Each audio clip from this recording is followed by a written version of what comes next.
हरे कृष्णा। ओम अज्ञानतिमिरान्धस्य ज्ञानाञ्जनं शलाकया चक्षुर्मिलितं तस्मै श्रीगुरुवे नमः। श्रीचैतन्यमनोभीष्टं स्थापितं येन भूतले स्वयं रूपं कदा मां ददाति स्वपदान्तिकं। गुरुवे गौरचन्द्राय राधिकाय तदालय कृष्णाय कृष्णभक्ताय तद्भक्ताय नमो नमः। हरे कृष्णा। हम लोग भगवान श्री कृष्ण का प्राकट उत्सव और उनकी बाल लीलाओं का श्रवण कर रहे हैं। आगे कथा इस प्रकार है, उसको आगे बोलते हैं। सुखदेव जी परीक्षित जी से कहते हैं, एक दिन नंदन श्याम वन में कलिवा करने के विचार से तड़के उठ गए, सुबह उठ गए और अपने साथियों के साथ बछड़ों को आए करके ब्रजमंडल के लिए निकल पड़े। श्री कृष्ण के साथ उनके प्रेमी शास्त्र ग्वाल बाल और उनके सखा और बछड़े बड़ी प्रसन्नता के साथ घरों से चल पड़े। परीक्षित उसी समय अगासुर नाम का महान दैत्य आ गया। उससे श्री कृष्ण ग्वाल बालों की सुख में क्रीड़ा देखी ना गई। उसके हृदय में जलन होगी। वो इतना भयंकर था कि अमृत पान करके अमर हुए देवता भी उससे जीवन रक्षा के डरते थे। जो देवता है जो अमृत पान कर रखा है वो भी उनसे डरते, इतना खतरनाक था वो। अब उसकी मृत्यु का भी अवसर आ ही गया था। अगासुर पूतना और बकासुर का छोटा भाई था। वह श्री कृष्ण सीदामा आदि ग्वाल बालों को देखकर मन ही मन सोचने लगा, यही मेरे सगे भाई बहनों को मारने वाले हैं। आज मैं इन सब ग्वाल बालों सहित इन सबको मार डालूंगा। इन दोनों और अपने दोनों भाई बहनों का मैं तिलांजलि दूंगा और उसका बदला लूंगा। वह दुष्ट मार्ग में एक जगह लेट गया और अजगर का रूप धारण करके और उसने वह अजगर शरीर 1 योजन लंबे पर्वत के समान 1 योजन में लेट गया। अब बता दूं, 1 योजन में मतलब 12.8 अप्रोक्सीमेटली देखा जाए तो 13 किलोमीटर होते हैं। 13 किलोमीटर लंबे एरिया में लेट गया वो। उसकी नीयत बालकों को निगल जाने की थी, इसलिए उसने गुफा के समान अपना मुंह फाड़ लिया। उसका जो नीचे का होंठ था पृथ्वी से और ऊपर का होंठ बादलों से ऊपर लगा दिया। उसके जबड़े कंदराओं के समान, उसकी दाढ़ी पर्वतों के शिखर सी जान पड़ती थी। मुंह के भीतर घोर अंधकार था। जीभ उसने बाहरी चौड़ी लाल रंग की लगा दी, जैसे लाल सड़क लगती हो, और उसकी सांस आधी के समान थी। आंख दवनल के समान दहक रही थी। अगासुर का ऐसा रुद्र बाल को समझा या कोई वृंदावन की कोई शोभा है या कोई खेल खेल में कोई ऐसा आ गया है।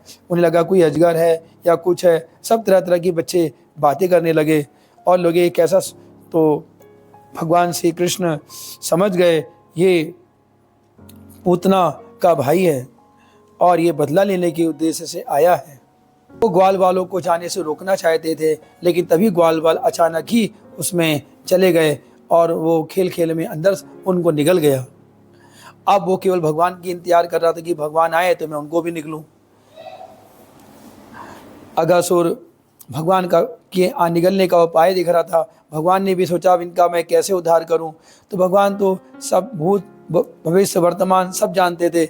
उन्होंने उनके मारने का उपाय भी सोच लिया और भगवान उसके गए तो अगासुर बड़ा प्रसन्न हुआ, उसको निकल लिया और भगवान श्री कृष्ण ने जा करके अपना आकार बढ़ाना शुरू करा और आकार बढ़ा करके और वो तड़पने लगा और छटपटाने लगा। सांसें रुक गईं, शरीर भर गया। अंत में प्राण उसने छोड़ करके उसी मार्ग से प्राणों के साथ सारी इंद्रियां भी शरीर से बाहर आ गईं। भगवान मुकुंद ने अपनी अमृतमयी दृष्टि से मरे हुए बछड़ों और ग्वाल बालों को दोबारा जिंदा कर दिया और सबको साथ लेकर अगासुर के मुंह से बाहर आए।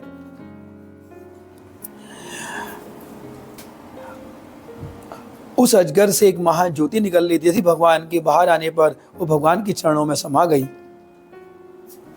सभी ग्वाल बाल जय जयकार के नारे लगाने लगे। हाथी घोड़ा पाल की जय कन्हैया लाल की। और अगासुर के मरने पर भगवान बड़े बड़ा उन पे सब एक दूसरे से गले मिले। परीक्षित जी महाराज कहते हैं कि भगवान सुखदेव महाराज जी से कहते हैं परीक्षित जी महाराज कि ये घटना तो 5वें वर्ष की थी। जब भगवान 5वें वर्ष के थे तब अगासुर का वध किया था, लेकिन ये जा करके 6ठे वर्ष में कैसे मालूम पड़ा, 1 साल बाद कैसे जा करके बच्चों ने बताया, ग्वाल वालों ने बताया 6 साल में। तो भगवान कहते हैं सुखदेव महाराज जी कहते हैं कि परीक्षित, तुमने एक अच्छा प्रश्न करा है और भगवान की लीलाओं का तुम श्रवण जो कर रहे हो उसमें बड़ा आनंद आ रहा है, और मैं उसकी तुम्हें आगे की कथा बताता हूँ कि ऐसा क्यों हुआ कि 5 वर्ष में जब भगवान ने अगसुर को मारा, लेकिन ये जो सबको मालूम है 1 साल बाद कैसे हुआ, इसकी भी एक कथा है। एक बार भगवान ग्वाल बाल के साथ मिल करके आपस में कलेवा खा रहे थे। मतलब कलेवा किसे कहते हैं, जो सुबह का नाश्ता होता है, तो ग्वाल बालों के साथ भगवान चले जाते हैं वन में, तो कलेवा साथ में लेके जाते हैं, सुबह का नाश्ता बोल सकते हैं इसे। तो जब खा रहे थे, लेकिन भगवान क्या था, एक साथ बैठे, एक दूसरे का जूठा, कहीं भगवान जूठा वो खा ले कभी। इस पर ब्रह्मा जी ने जब देखा कि अगासुर का वध हुआ है तो बड़े प्रसन्न हुए, वे भगवान के दर्शन करने आए। लेकिन जब भगवान के इस प्रकार के दर्शन करे तो उनको मोह उत्पन्न हो गया। वो कह रहे ये कैसे भगवान हो सकते हैं जो एक दूसरे को जूठा खा रहे हैं। उनके मन में शंका आई, उन्होंने भगवान के बछड़ों को वहाँ से हटा दिया। ग्वाल बाल बैठे, भगवान श्री कृष्ण बछड़ों का अचानक ध्यान जब उन बछड़ों पर गया कि बछड़े वहाँ पर नहीं थे, तो ग्वाल बाल गले पर कहाँ गए बछड़े। तो भगवान कहते हैं मैं भी लेकर के आता हूँ बछड़ों को, तुम चिंता मत करो, तुम अच्छे से खाओ, मैं आता हूँ। भगवान बछड़ों को ढूंढने जाते हैं, इतने में ग्वाल बाल भी ब्रह्मा जी चुरा लेते हैं और ग्वाल बाल और बछड़ों को ले आकर के अपने ब्रह्मलोक में उनको निंद्रा में सुला देते हैं। जब आए तो भगवान ग्वाल बाल को देखते हैं तो वहाँ भी नहीं होते हैं। इससे भगवान समझ जाते हैं ये ब्रह्मा की करतूत है, लेकिन कोई बात नहीं, ब्रह्मा जी से कुछ नहीं कहते हैं और भगवान स्वयं सभी बाल ग्वाल बन जाते हैं, सभी बछड़े बन जाते हैं। जितने ग्वाल बाल थे सारे बछड़े थे, क्योंकि वो नहीं चाहते थे कि जब आज ब्रज में जाएं तो उनकी माँ को कोई रोना आए कि मेरे बच्चे कहाँ हैं। सारे बच्चे आज स्वयं आज हर एक के घर में भगवान श्री कृष्ण स्वयं गए, लेकिन ग्वाल बाल उसी रूप में बन के गए।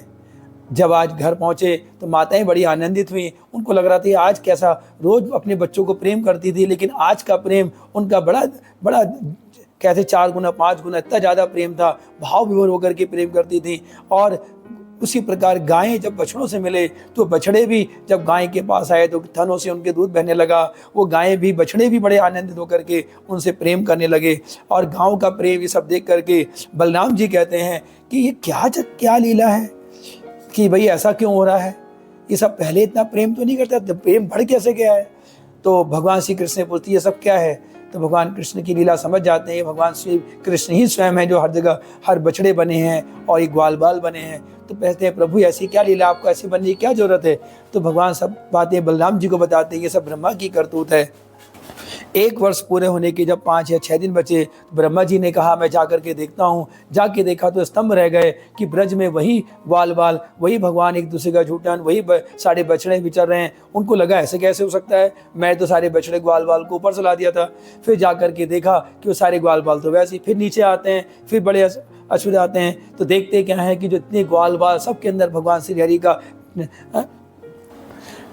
हर बछड़ों के हर ग्वालों के अंदर वो देखते हैं शंख चक्र पद्म, ये भगवान कमल धारण किए हुए हैं, भगवान श्री हरि का ही रूप हैं। अरे समझ गए ये तो मेरे से बहुत बड़ी गलती हो गई है, बहुत बड़ा अपराध हो गया है। जा करके भगवान के चरणों में क्षमा मांगते हैं और अपराध कहते हैं। उससे भगवान अपनी माया के द्वारा दिखाते हैं कि तू नहीं, एक ही ब्रह्मा नहीं, मैं अनंत कोटि ब्रह्मांड है, बहुत सारे ब्रह्मा हैं। ब्रह्मा जी और मोहित हो जाते हैं और परेशान हो जाते हैं कि ये क्या हो रहा है, कैसी लीला है। फिर बाद में भगवान अपनी माया उसको हटाते हैं और ब्रह्मा जी आकर के भगवान के चरणों में प्रणाम करते हैं और समझ जाते हैं कि मैंने अपराध किया है। भगवान ब्रह्मा जी बहुत स्तुति करते हैं, गोविंदम आदि पुरुषम तमहम भजामि वेणुकवंतरनलायताक्षम वरावतम सितांबु दसुंदराम कंदर्व कोटि कमनीय विशेष शोभम गोविंदम आदि पुरुषम तमहम भजामि अंगानि असकलेन्ति वृत्तिमन्ति पश्यन्ति पान्ति कलयन्ति चिरं जगन्ति आनन चिन्मय सतुजल विग्रहस्य गोविंदम आदि पुरुषम तमहम भजामि गोविंदम आदि पुरुषम तमहम भजामि गोविंदम आदि पुरुषम तमहम भजामि। ब्रह्मा जी कहीं बहुत स्तुति करते हैं। भगवान की स्तुति करने के बाद ब्रह्मा जी भगवान की परिक्रमा करके अपने ब्रह्मलोक चले जाते हैं।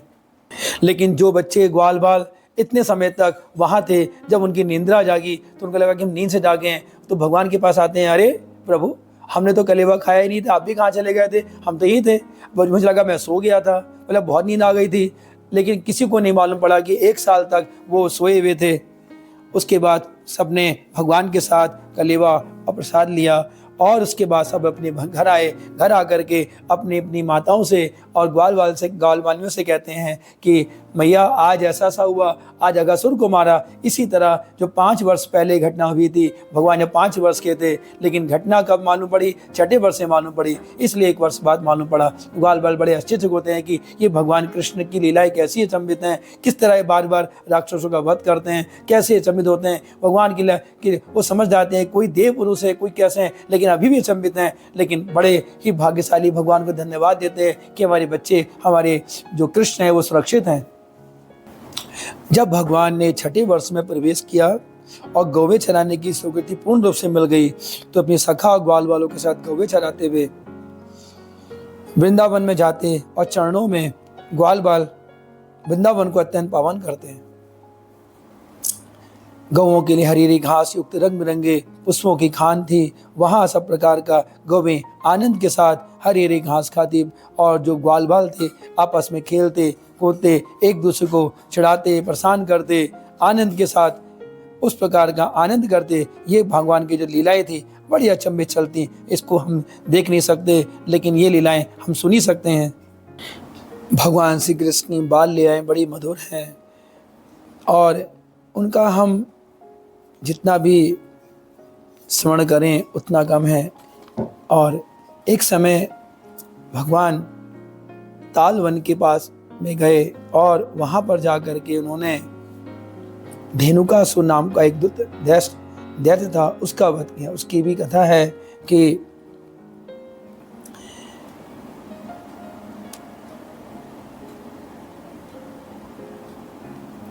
तालवन में सुंदर फलों का एक सुगंधित मतलब वन था। उन फलों की इतनी सुगंध आती थी, इतना अच्छा लगता था कि उसको मिल जाए तो खा लिया जाए। उसकी सुगंध से लोग आ तो जाते थे, लेकिन ये जो धेनुका नाम का दुष्ट दैत्य था, वहाँ पर आए हुए किसी भी जानवर या किसी भी मनुष्य को वो खा जाता था। इसी का वो फायदा रखता था। ग्वाल बाल ने कहा, प्रभु बड़ी सुंदर फलों की खुशबू आ रही है, अब बड़ी खाने की इच्छा है। अपने सखा गाल वालों की बात सुनकर भगवान श्री कृष्ण बलराम दोनों हंसे, फिर उन्हें प्रसन्न करने के लिए ताल वन की तरफ चल दिए। वहां वन पहुंचकर बलराम जी अपनी एक बाहों से ताड़ के पेड़ों को पकड़ लिया और मतवाले हाथी के समान जोर से लाया और बहुत सारे फल नीचे गिर गए। तब गधे के रूप में रहने वाले दैत्य ने फलों की गिरने के शब्द सुना। वह पर्वत के साथ सारी पृथ्वी को कांपता हुआ उनकी दौड़ा। वह बड़ा ही बलवान था। उसके वेग से बलराम जी के सामने आकर पिछले पैरों से छाती से दुलती मारी। इसके बाद दुष्ट ने बड़े जोश से देखता वहां से हट गया। वह गधा क्रोध से भरकर फिर देखता, फिर दूसरी बार बलराम जी के पास उनकी ओर फिर पीट करके क्रोध से पिछली पैरों की दुलती मारता। बलराम जी ने अपने एक ही हाथ से उसके दोनों पैर पकड़कर आकाश में घुमा करके ताड़ के पे दे मारा। घुमाते ही उसके गधे के प्राण उखड़ गए।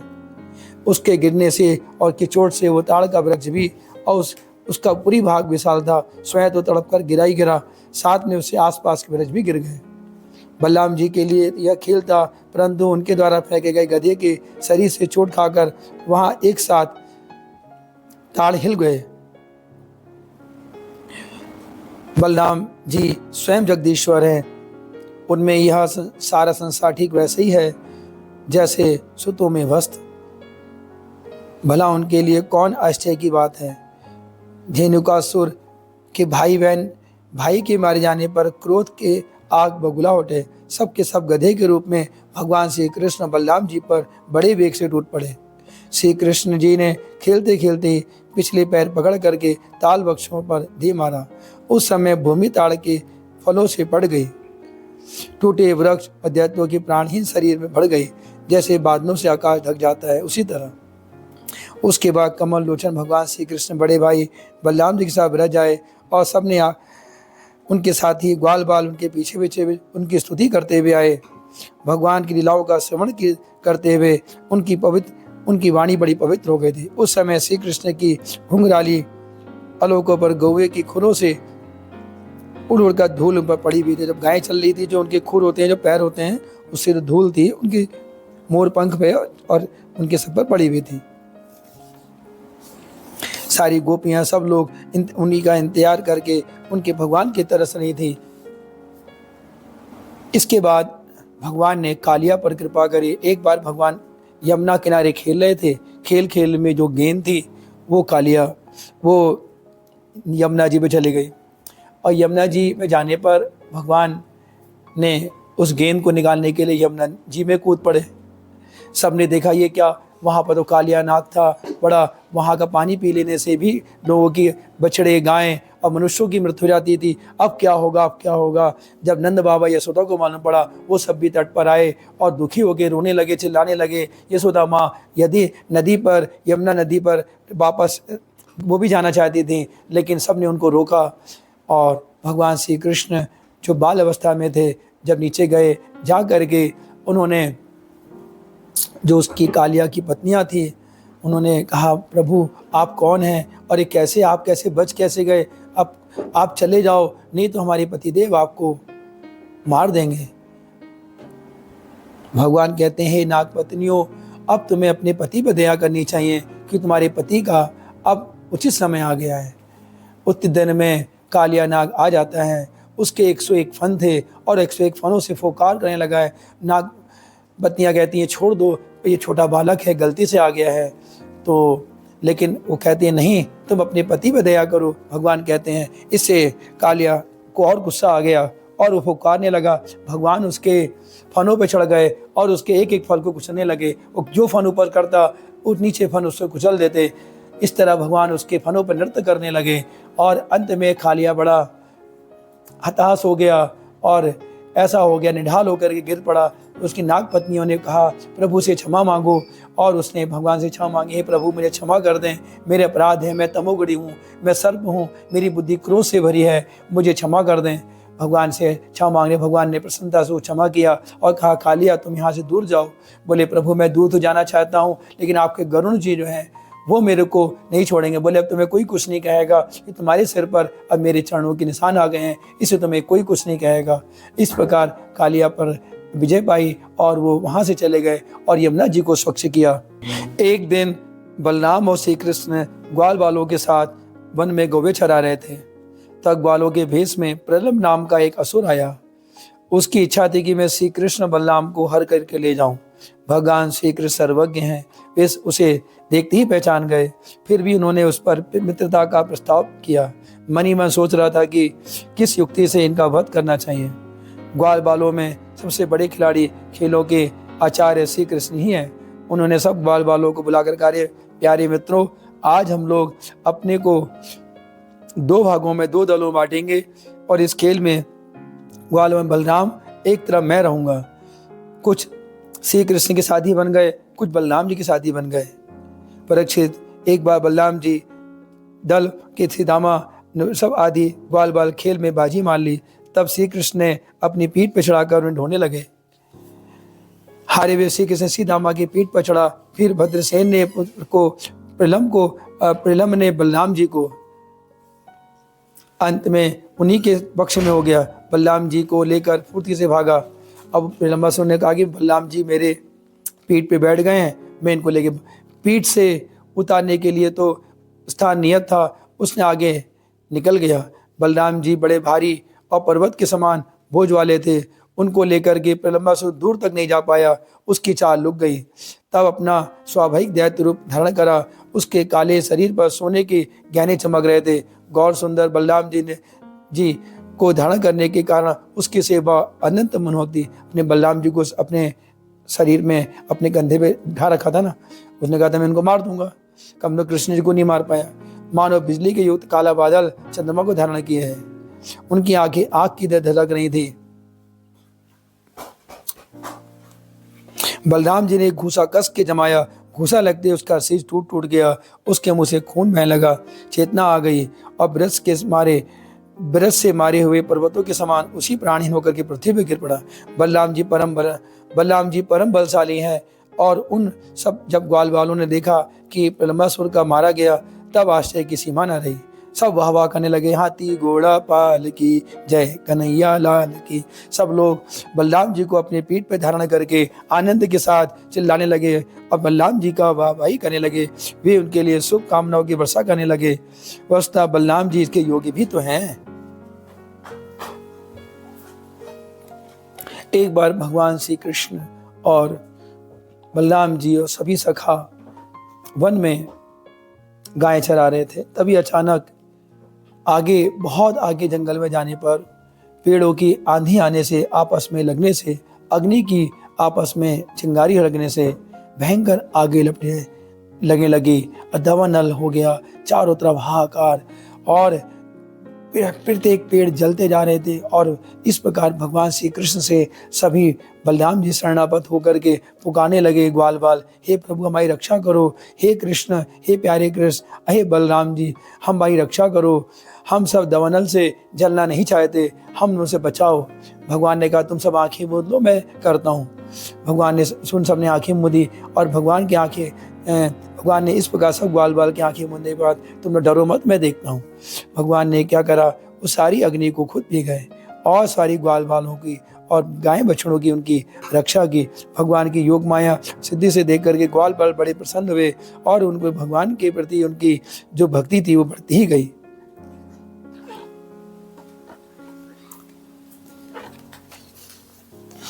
यमुना जी पे स्नान करने का थोड़ा नियम होता है कि हमें कभी वस्त्रहीन होकर नहीं स्नान करना चाहिए। एक बार कुछ गोपियां वस्त्रहीन होकर के स्नान कर रही थी। भगवान उनको इसका बताना चाहते थे कि ये ठीक नहीं है। उन्होंने सभी ग्वाल बालों के साथ मिल करके उनके सही वस्त्रों को एक पेड़ पे छुपा दिया।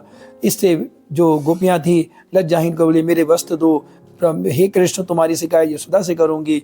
लेकिन भगवान ने कहा वचन दो पहले कि तुम ये सब काम नहीं करोगी और मेरी शिकायत भी नहीं करोगी, और आज के बाद जब भी तुम स्नान करोगी तो तुम्हारे जो हैं वस्त्र पहने करोगी। गोपियों ने सबने वचन दिया कि आज से हम ऐसा नहीं करेंगे। तो भगवान की ये चीर हरण लीला थी जो इस प्रकार थी।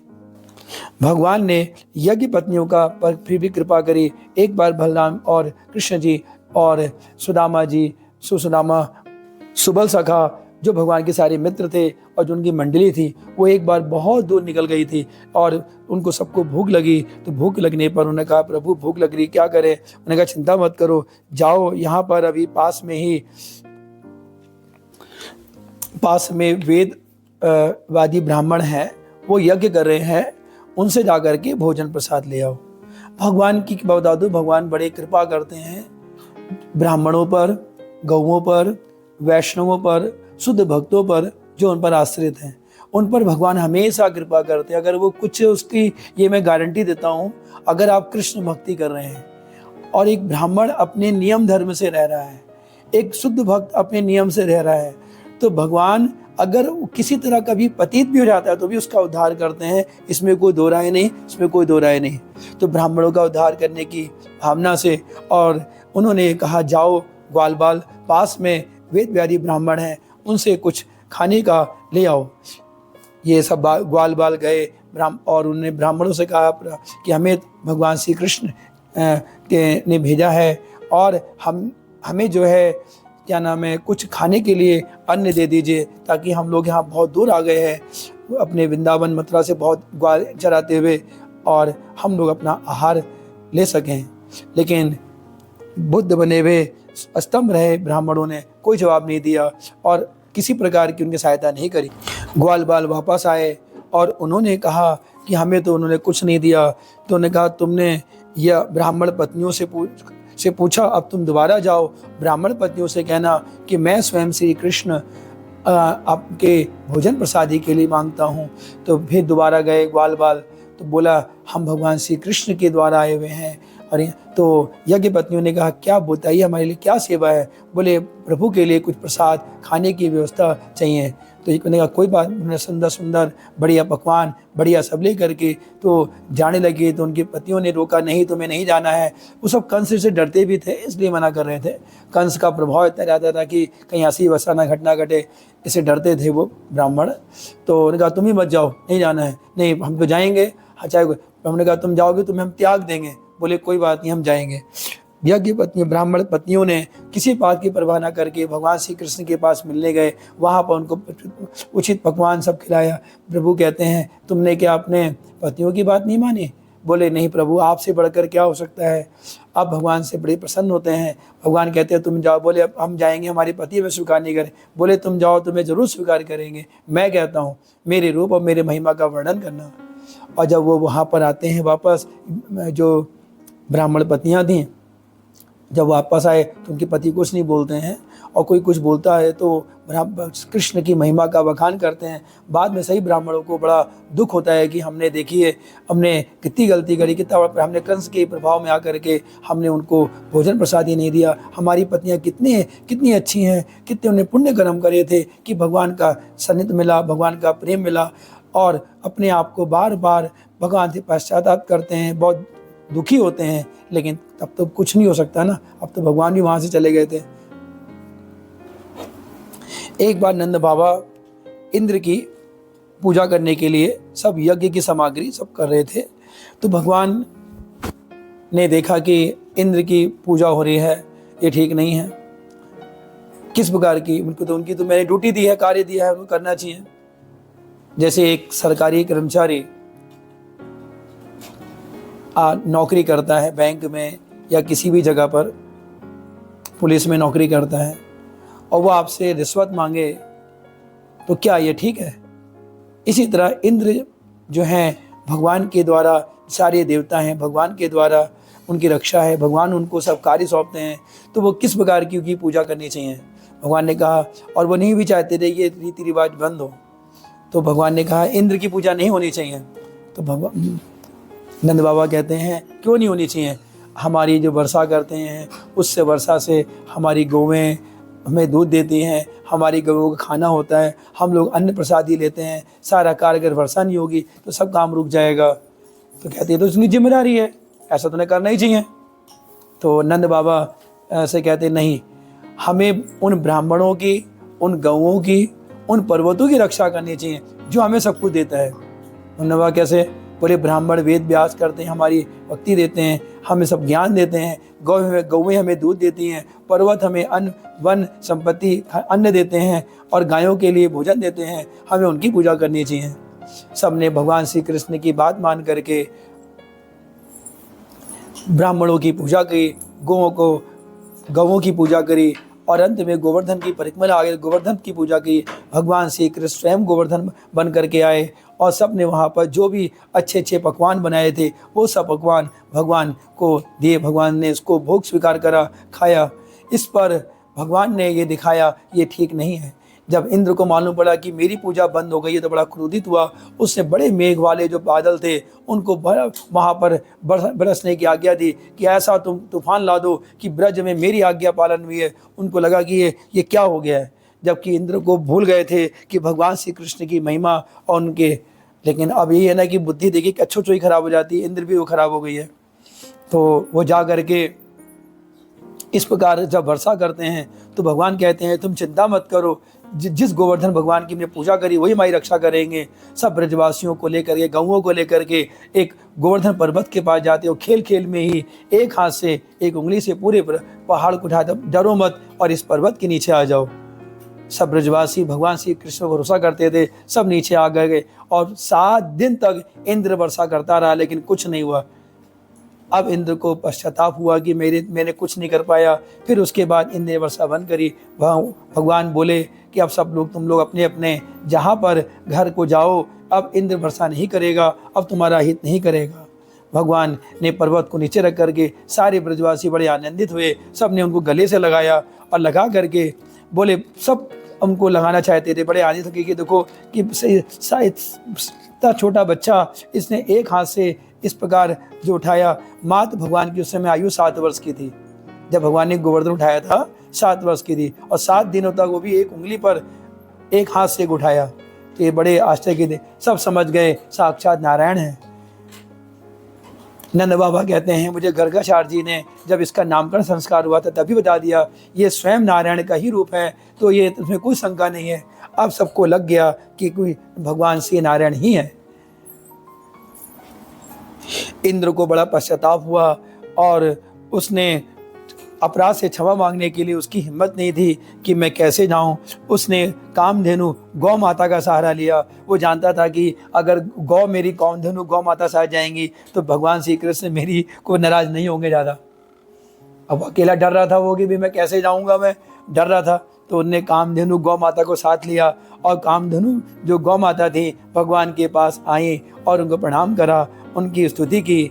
इंद्र भी खड़े खड़े भगवान के रूप की स्तुति कहने लगे, हे प्रभु मुझे क्षमा कर दें, मैंने आपकी छिटाई की, मैंने आपकी महिमा को जानते हुए भी इस प्रकार का उद्दंड किया, मुझे क्षमा कर दें प्रभु, मुझे क्षमा कर दें। बहुत स्तुति करते हैं और उसके बाद गौ माता के स्तनों से दूध से उनका अभिषेक करते हैं और इंद्र भी जो है उनका स्नान कराते हैं।